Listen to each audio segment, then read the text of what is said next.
Yeah, she still isn't back. She's coming. Okay. She said she's just got done with her meeting, so she should be up here anytime.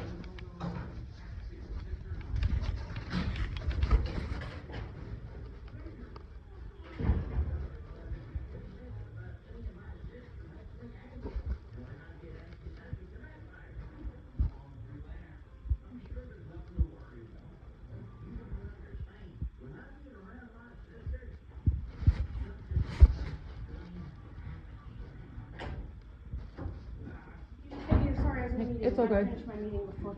Did you go to court? Did you have court today? Yeah, let's go. What did they say? They just reset the court date. Okay. So until I get word, like until they say it's okay, I have to wait. Also, their case isn't official until next week. But the case was transferred to Hoyleton. Hoyleton? That's not even in the same county. They do cover this county still for casework. So basically, Jesse is going to go tomorrow and let Katie know, and give the numbers for the new workers and stuff, and I have to get I don't have the new workers number.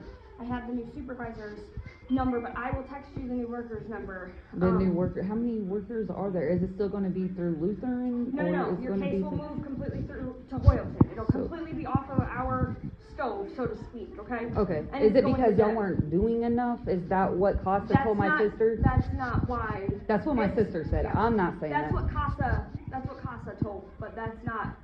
It's stupid. It's fine. I believe but that's probably why they reset your hearing also. Yeah. So they know the situation. When we did our handoff this morning, I stated, you've been here about visitation and wanting to see CJ, and CJ's discussed that he wants to see you, but we gotta wait for your criminal case to drop it. And I explained all that this morning, and they said, okay.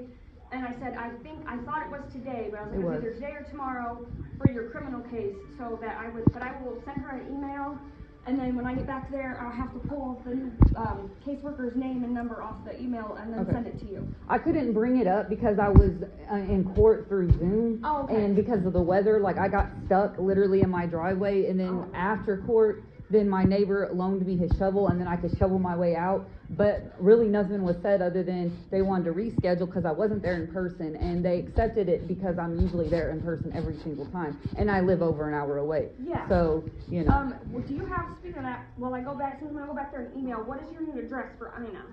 Oh, I'm not giving nobody my new address. Okay, that's fine. That's because I was in a domestically violent relationship. You're fine. Are you okay with me? I'm going to give them your phone number, the other worker, and I will text you the new worker's number when I get back there, because I don't have it here on this phone. The way our system is set up with private agencies is we have a separate side with a whole separate email, so I don't have access. Because honestly, the whole reason why DCFS even got involved is because I called the cops because I had a man choking me and beating on me. Yeah. My son seen that. My son kind of got off on the drama. He's like, that's why he choked you, bitch. Like, you don't understand. My son acts totally different around you than he does whenever it's just me and him. And, he was mad because I called the cops on him because he was running away, coming back, treating me like shit, stealing.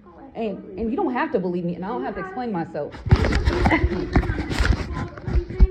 he's under me. We understand. We get it. We have teenagers telling each other that cavities are contagious to one another because they think they know everything. So, I get it. I understand. Teenagers are but my sister's like, they don't believe you. They don't like you. You better watch your back. Because they're going around telling CJ, oh, he's such a good kid. Y'all don't understand. I was a teenager. You was a teenager once before. Nope, and we already know they're not angels. No. And we were teenagers. Nope, so, nobody was. But I will, as soon as I get back there, I'll pull up the new worker, her phone number. I'll send it to you, and I will make sure they have your number again and have them reach out. What date was your criminal care set to? So they know. March 3rd. March 3rd. Okay. So what I will do is I will let her know that's when your next criminal at 9 a.m. is 9. Why didn't she show up? We won't show up to criminal. Our hands are out of that. We have to put in our request from the juvenile side, which we did, and then your criminal case is technically, how do I explain this? So the reason why when you go to criminal court, you sit with everybody. Doesn't it? You typically everybody and their mother are there, whether it's the part of your case or not. They don't do that with juveniles because it's considered private. With your criminal case, we don't have any ties to your criminal case. We can ask, but because we already speak to the state's attorney and stuff in that county, they already know our position on what we want. And it is even in the court report from the juvenile case that we asked that the no contact order be dropped. But the last time I talked to you, you said January 27th, we're going to talk to them, we're going to have it removed, the no contact removed off your criminal case. We asked I have the for recording. it. That's fine, we asked for it. Okay. So whatever they decided, if they decided to reset it, we're entirely, our hands are tied by the court. So if they reset it 15 times, that's what it is. Okay. But we absolutely, I have email streams of us asking, saying that you want to visit, saying that he wants to visit. I have all of that. It's all been documented. I even had, when I had CJ in the car by myself on the way to, I made sure, hey, you want to see Mom? He was like, yes. It's all documented. They know that you guys want to see each other. I just don't feel comfortable with having all these strangers around my kid by himself. Could be coercing him to say things, Okay. I just don't trust anyone. That's fine. And like y'all want to discriminate, and the real reason why he got taken is because of untreated mental health. That's the real reason, to be honest. To get technical, they were trying to take CJ before I even caught this DB. Okay. And it's because it's discrimination. I'm honestly. only doing what we and I have were instructed to CPTSD. do. I'm not crazy. No, I know you have. I understand but I also don't do this job for the money. Because if I did a job for the money, this wouldn't be it. Let me tell you. Yeah. I give a crap about these kids.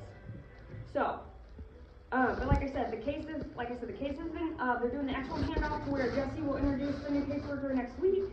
So that will happen. So it's not just a, hey, stranger at Katie's house. You know what I'm saying? Mm-hmm. That's why we do transitional visits. So they will have that.